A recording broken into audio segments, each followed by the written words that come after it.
Shri VR Sunilkumar. Sir, സമീപകാലത്ത് IT മേഖലയിലടക്കം വിവിധ തൊഴിൽ മേഖലയിൽ പണിയെടുക്കുന്നവർ നേരിടുന്ന അമിത ജോലിഭാരം, തൊഴിൽ സംബന്ധമായ മാനസിക സംഘർഷം എന്നിവ മൂലം ആത്മഹത്യയടക്കം വർദ്ധിച്ചു വരികയാണ്. സ്വകാര്യ കമ്പനിയിലെ ജീവനക്കാരി മലയാളിയായ അന്ന സെബാസ്റ്റ്യൻ മുതൽ കഴിഞ്ഞ ദിവസം മൂവാറ്റുപുഴ ആറ്റിൽ മരണപ്പെട്ട നിലയിൽ കണ്ടെത്തിയ PV ശ്യാംകുമാർ വരെ വിവിധ മേഖലകളിൽ പണിയെടുക്കുന്ന നിരവധി പേർക്കാണ് അടുത്തിടെ ജീവൻ നഷ്ടപ്പെട്ടത്. ഇതിന് പരിഹാരം കാണുന്നതിനായി സംസ്ഥാന തലത്തിൽ ഒരു വിദഗ്ധ സമിതി രൂപീകരിക്കണമെന്ന് ഞാൻ ഈ സബ്മിഷനിലൂടെ അഭ്യർത്ഥിക്കുന്നു. ബഹുമാനപ്പെട്ട പൊതുവിദ്യാഭ്യാസ തൊഴിൽ മന്ത്രി ശാന്തകുമാരി. സർ, ബഹുമാനപ്പെട്ട അംഗം സുനിൽകുമാർ കൊണ്ടുവന്ന ഈ സബ്മിഷൻ വർത്തമാന കാലഘട്ടത്തിലെ ഏറ്റവും പ്രധാനപ്പെട്ട ഒരു വിഷയമാണ്. സംസ്ഥാനത്ത് IT മേഖലയിൽ നിരവധി അന്താരാഷ്ട്ര കമ്പനികൾ പ്രവർത്തിച്ചു വരുന്നുണ്ട്. പ്രസ്തുത സ്ഥാപനങ്ങൾ കൂടുതലും ഔട്ട്സോഴ്സിംഗ് ജോലികൾ ചെയ്തു വരുന്നവയാണ്. അവ ഏറ്റെടുക്കുന്ന പ്രോജക്റ്റുകൾ നിശ്ചിത സമയത്ത് ചെയ്തു കൊടുക്കുന്നു. കോവിഡ് കാലഘട്ടത്തിൽ IT മേഖലകളിൽ നടപ്പിലാക്കിയ വർക്ക് ഫ്രം ഹോം സംവിധാനം ഇപ്പോഴും മിക്ക സ്ഥാപനങ്ങളും തുറന്നു വരികയാണ്. സംസ്ഥാനത്ത് പ്രവർത്തിച്ചു വരുന്ന IT സ്ഥാപനങ്ങളെല്ലാം ഇവർക്ക് ബാധകമായ തൊഴിൽ നിയമങ്ങളുടെ പരിധിയിൽ വരുന്നുണ്ട്.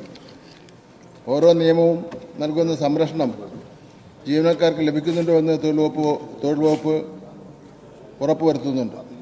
1960 Kerala shops and commercial establishment നിയമം അനുസരിച്ച് ഓരോ തൊഴിലാളിയുടെയും ഒരു ദിവസത്തെ ജോലി സമയ വിശ്രമം ഉൾപ്പെടെ 9 മണിക്കൂർ ആണ്. അതായത് സ്പ്രെഡ് ഓവർ ഉൾപ്പെടെ 10 മണിക്കൂറായി നിജപ്പെടുത്തിയിട്ടുണ്ട്.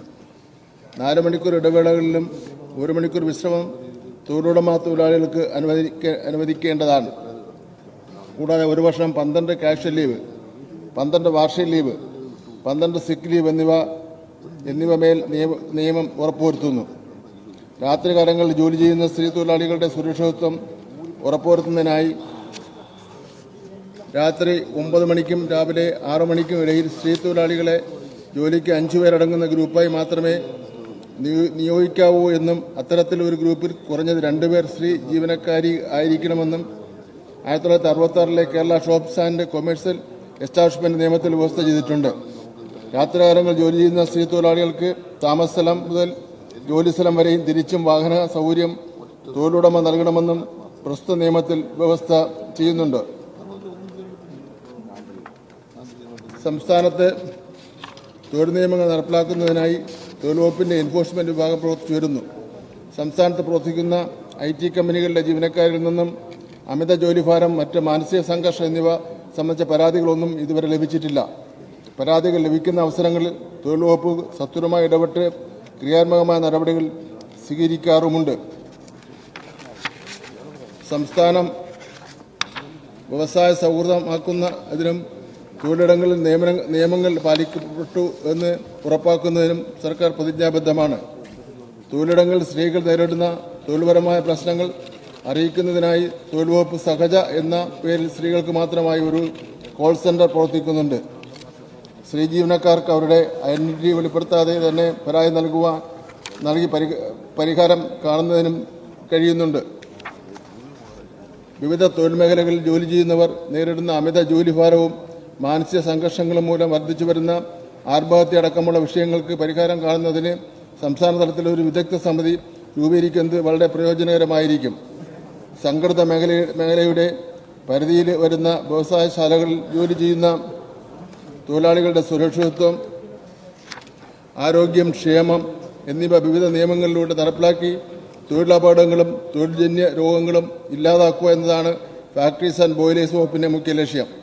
ഒരു തൊഴിലാളിയെ കൊണ്ട് ഒരു ദിവസം 8 മണിക്കൂർ കൂടുതലോ ആഴ്ചയിൽ 42 മണിക്കൂർ കൂടുതലോ ജോലി ചെയ്യിക്കാൻ പാടില്ല എന്ന് നിലവിലെ ഫാക്ടറി നിയമം 1948 അനുശാസിക്കുന്നുണ്ട്. എന്നാൽ IT മേഖലയിൽ ഉൾപ്പെടെയുള്ള അസംഘടിത മേഖലകളിൽ തൊഴിലാളികൾക്ക് അമിത ജോലിഭാരവും മാനസിക സമ്മർദ്ദവും ഉണ്ടാകുന്നതായി മനസ്സിലാക്കുന്നു. ഫാക്ടറീസ് ആൻഡ് ബോയിലേഴ്സ് വകുപ്പിന്റെ കീഴിൽ വരുന്ന ഫാക്ടറികളിലെ തൊഴിലാളികളിൽ നിന്നും അമിത ജോലിഭാരം, മാനസിക സമ്മർദ്ദം എന്നിവ സംബന്ധിച്ച് പരാതികൾ ഒന്നും തന്നെ നാളിതുവരെ ലഭിച്ചിട്ടില്ല. എന്നാൽ തൊഴിലാളികളെ നിയമപരമായി അനുവദിച്ചിട്ടുള്ള സമയത്തിൽ കൂടുതൽ ജോലി ചെയ്യിപ്പിക്കുമ്പോൾ അത് അവരുടെ മാനസികവും ശാരീരികവുമായ ബുദ്ധിമുട്ടുകൾ പ്രത്യേകിച്ച് സ്ത്രീകളിൽ ഉണ്ടാകുന്നതായി പഠനങ്ങൾ മുഖേന തെളിയിക്കപ്പെട്ടിട്ടുള്ളതാണ്. ഇക്കാരണങ്ങളാൽ പലതരം അപകടങ്ങൾ സംഭവിക്കുകയും തൊഴിലാളികളുടെ സുരക്ഷിതത്വവും ജീവന് വരെയും നഷ്ടപ്പെടുന്നതിനുള്ള സാഹചര്യം ഉണ്ടാകാറുണ്ട്. IT മേഖല ഉൾപ്പെടെയുള്ള സംസ്ഥാനത്തിലെ മുഴുവൻ സംഘടിത അസംഘടിത തൊഴിലാളി മേഖലയിലും തൊഴിലാളികൾക്ക് ജോലിയിടങ്ങളിലെ മാനസികവും ശാരീരികവുമായ ആരോഗ്യം ഉറപ്പുവരുത്തുന്നതിനായി സംസ്ഥാന തലത്തിൽ ഒരു വിദഗ്ധ സമിതി രൂപീകരിക്കുന്ന കാര്യം ഉചിത തലങ്ങളിൽ ചർച്ചയ്ക്കും പരിശോധനയ്ക്കും ശേഷം തീരുമാനിക്കുന്നതാണ്.